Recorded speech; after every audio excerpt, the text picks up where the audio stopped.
By Congressman French Hill. Good morning, sir. How are you today? Good morning, Kevin. Hope you're well. I'm doing well. Doing well. Yourself? Excellent. Good. Good. Now, what have you been working on there in Washington? Well, I've been home this week, and I have been planning one of my community empowerment initiative meetings, which is coming up in a few days. And we're going to have our next Veterans History Project workshop this Saturday. So whether you're in Washington or not, you stay busy.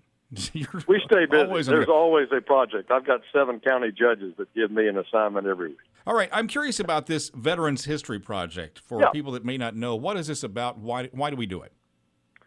Well, the Library of Congress wants to have a record of every veteran and their story, if their service domestically or overseas on behalf of the United States. And so back in 2000, this law was created, and we offer training to people who want to interview veterans and capture their stories for the Library of Congress. And we're going to do that at 9 o'clock this Saturday morning on the 8th floor at the Prospect Building at the corner of University and Cantrell and Little Rock.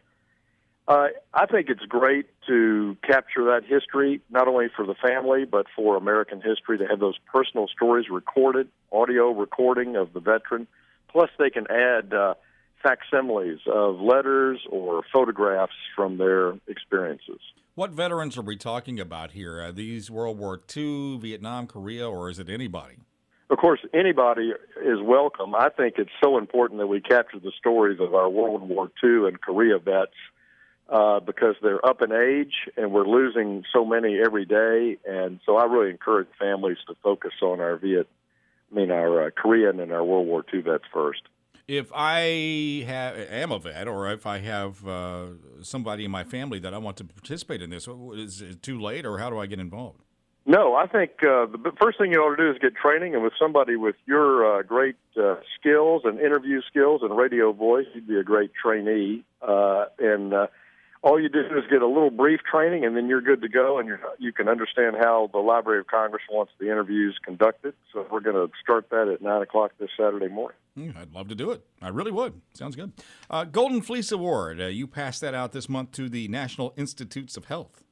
Yeah, so NIH is where we do our basic research for health. I'm a big supporter of basic research at our universities across the country, including here at UAMS and up at Fayetteville.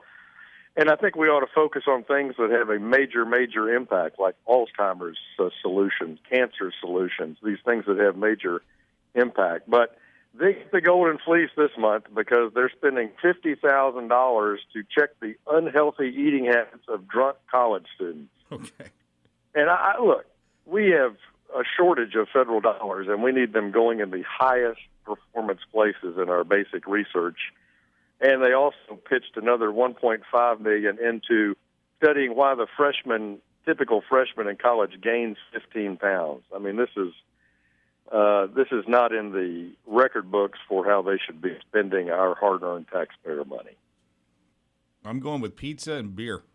Yeah, and you can just they can interview me. I'll tell you how you do it. Yeah. But we've got a lot of challenges in health policy. Critical research priorities are important. As I say, we're going to hopefully get the 21st Century Cures Act passed this year. It'll come through the Senate, and that's how we prioritize NIH basic research funding for the big, big challenges of people, for people and their families, and for government health budgets like Alzheimer's and cancer.